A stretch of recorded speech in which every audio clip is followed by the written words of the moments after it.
The second talk will be given by Werner Schindler from BSI, and Werner is going to explain us how to attack more secure implementations of RSA. So, Werner, please. Thank you. Ladies and gentlemen, I'd like to invite you to my talk on a timing attack on RSA with exponent blinding. At first, I will give a brief overview of the state of the art and give a motivation for this work. Then I will explain the timing attack itself, but I will try to omit all the technical details, but just to try to draw the big picture and emphasize the main aspects of this attack. And the talk ends with possible countermeasures against this attack and with conclusions. In the last 20 years, a couple of timing attacks on RSA without Chinese remainder theorem and with Chinese remainder theorem have been published.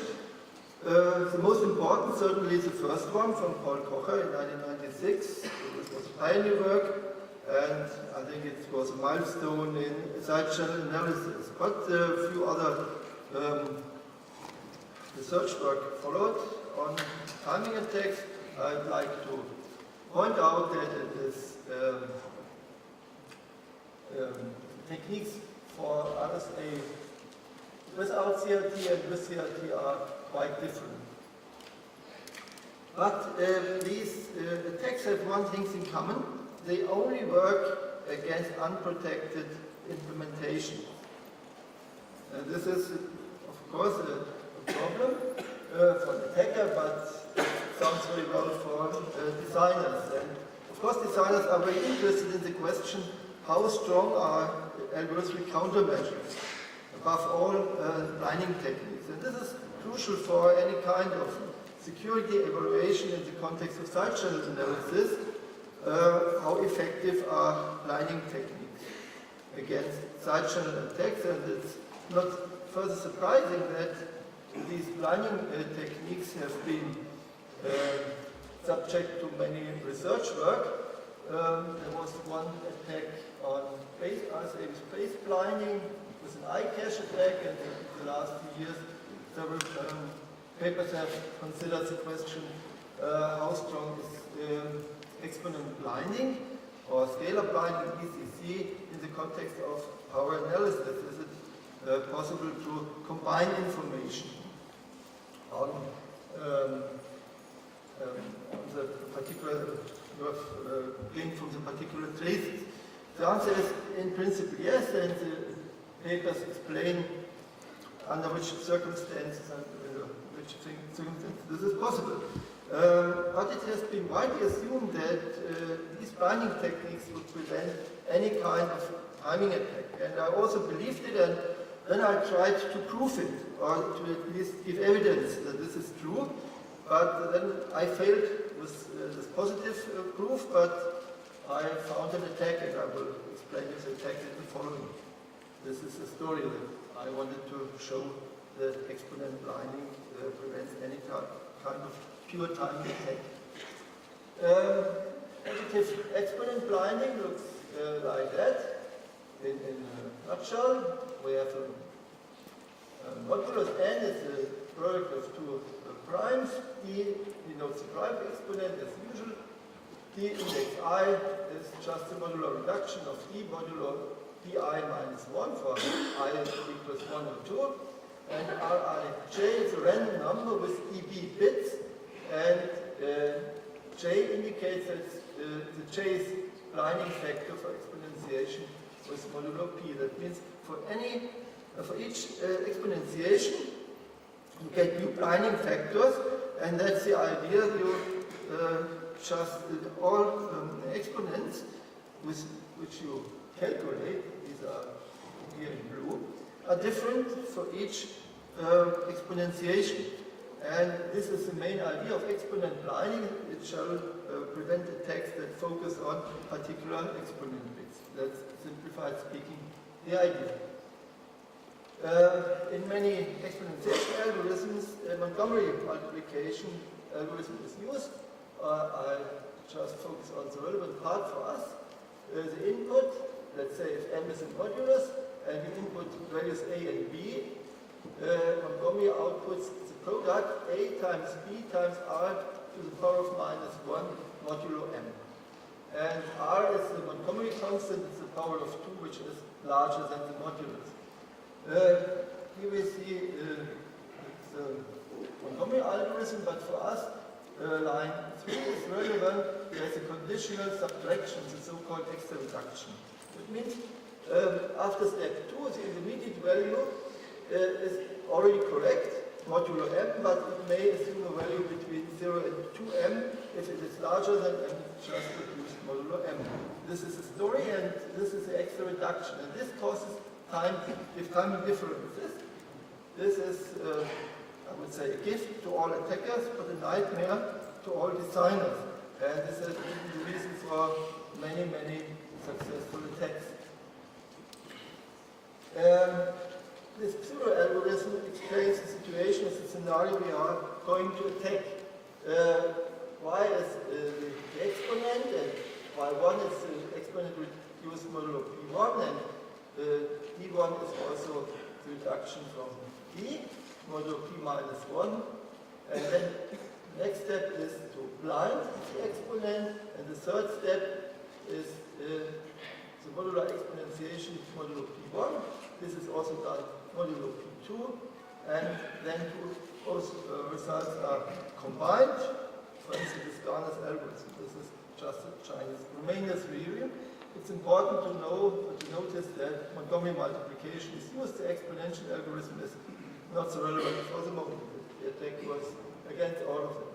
Our attack will focus on these points here on the modular exponentiation, printed in blue. And if we have a closer look at the Montgomery's multiplication algorithm, it's reasonable to assume that it only assumes two time values, where C is the time for a Montgomery multiplication without a subtraction, and CER the time if an extra reduction is used, but only the time with an extra reduction. This is due to the fact that the first operations are essentially integer operations with shift operations and cast operations. And with this assumption, the time for modular exponentiation, modulo P1 or P2, is just the time constant C times the number of variance and multiplications plus the time constant for an extra reduction, an integer subtraction, times the extra reductions. And maybe some time constant for loading values or things like that. If it's not perfectly a constant, we can add it to the noise and it's no harm. Essentially is, of course, the essential task is to learn how the input and the blinding affects the number of multiplication and squarings and the number of extra reductions, which are different for each modular multiplication. Unfortunately, there are some technical difficulties because the moduli are unknown and the bases are unknown. This is the same with the unblinded versions. But additionally to that, also the secret exponents change in every exponentiation. This is an additional problem. In the very end, we are faced with a stochastic problem, learning the behavior of a stochastic process. And in fact, our attack is an adaptive chosen input attack, and the input values are also always of the form u. This is an integer times r to the power of minus 1 modulo n, and to abbreviate the notation, I write y as input and index u. This is just this value. And we interpret the execution time, the whole execution time, as a realization of random variable. The random variable set of u depends, the distribution depends on this value, on u. It means do not only speak of one random variable, but of a whole bunch of random variables. And in fact, the computation, what we really need is of the expectation and the variance. This is extensive computation, but I will skip it. Essentially, we assume that now that U1 and U2 are in the range between 0 and n, and that the difference is very small compared to the prime numbers. Then we have three cases to distinguish. It could happen that this interval contains no multiple of P1 or P2. It could contain exactly one multiple or exactly two multiples. Other possibilities are not given. And okay, if we have square multiply, we have to calculate the difference if we run the exponentiation with a larger value minus the time for the minor value. Then the expectation is around 0 if case A is correct, no multiple is contained. Of P1 and P2 is exactly one multiple is contained. Okay, this is a negative value and this is another value. But in fact, this is a very interesting property as it allows us to construct a distinguisher to decide whether some interval P1 or P2, the intervals we just mentioned, contains a multiple of P1 or P2. What we essentially do is that the decision boundary, the step count, the decision boundary, we take just the median of between 0 and this value. And then there's a decision rule. It's very simple. If the value is measured value is larger than the decision boundary, we decide for case A, otherwise for case B or C. But due to the exponent blinding, the variance is extremely large, which means we have to repeat the calculations for each input value several times, usually 100, 200 times, and we take the mean time.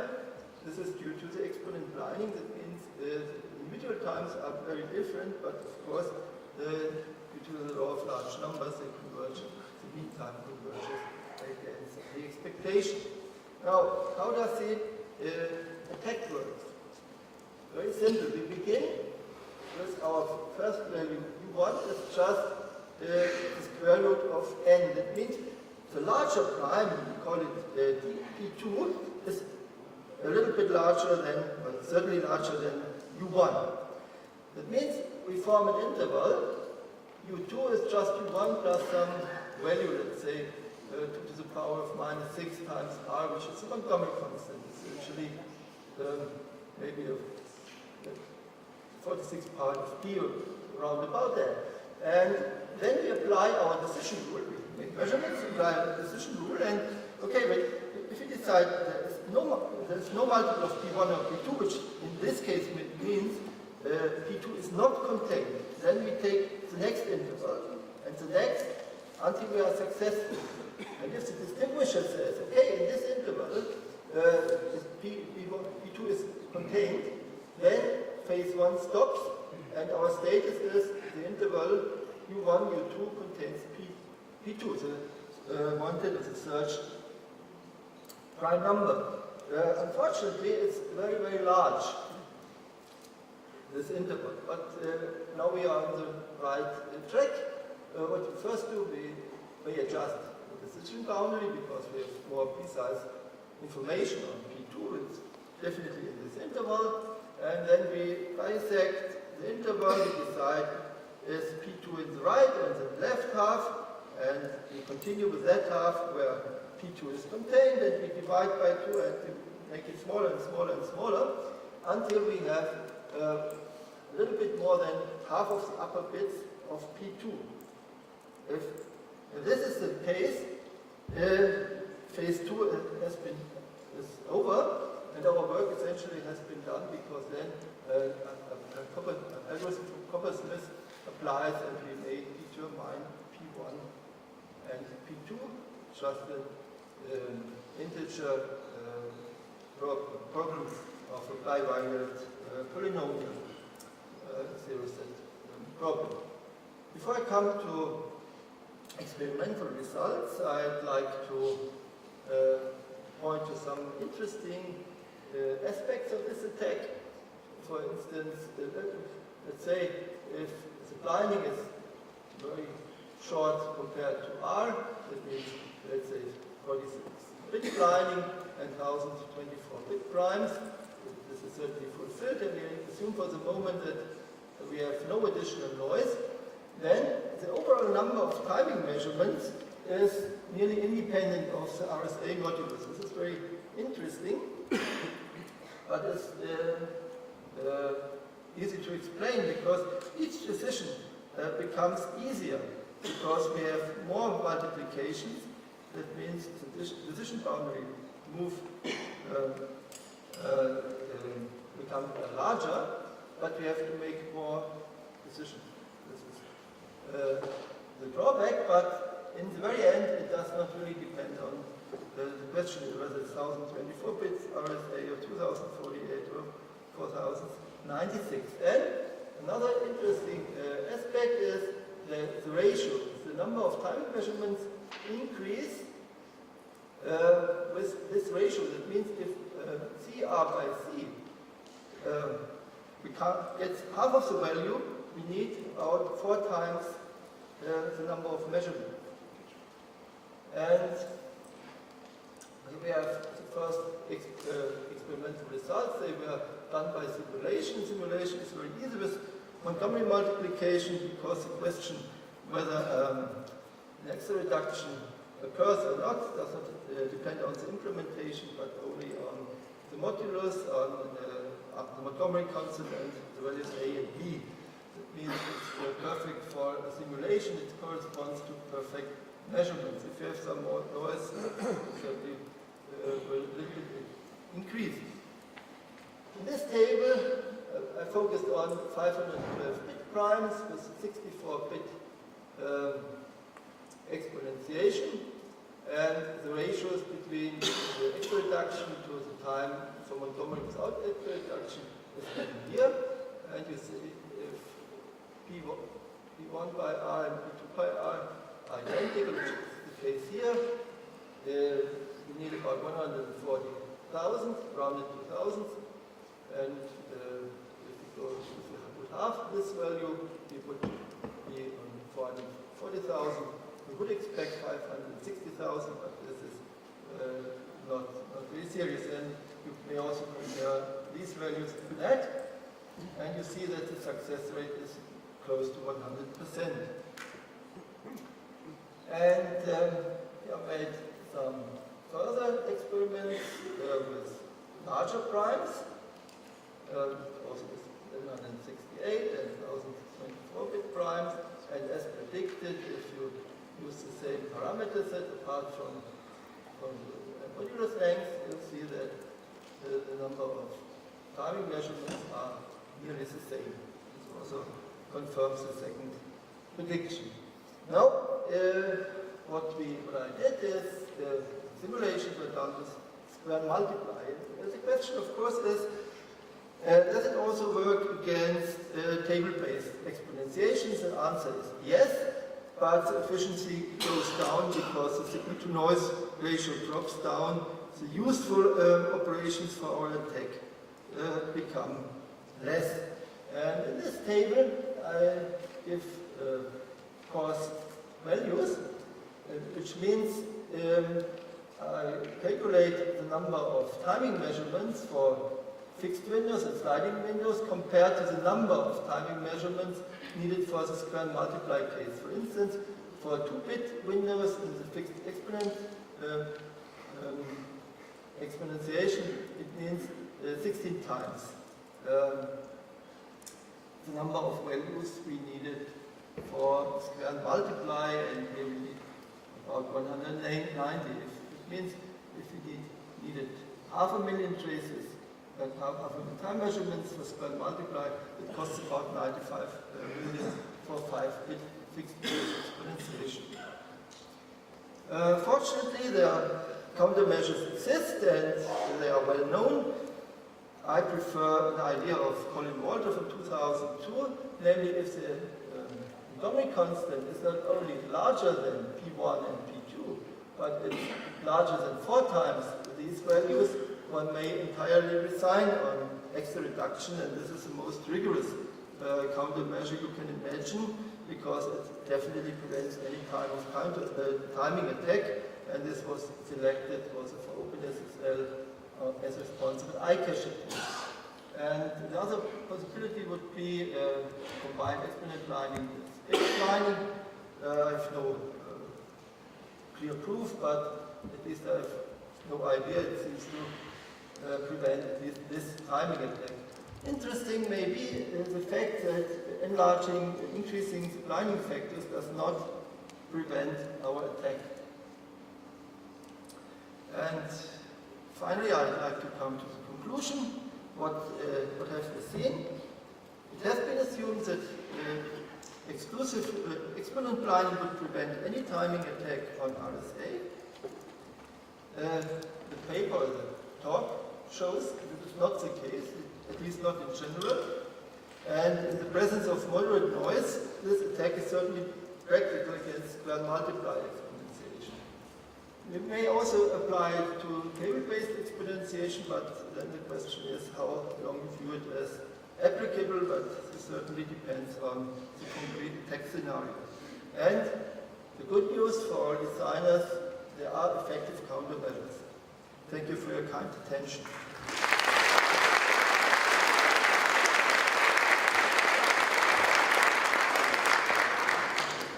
Thank you, Werner. Are there questions, comments?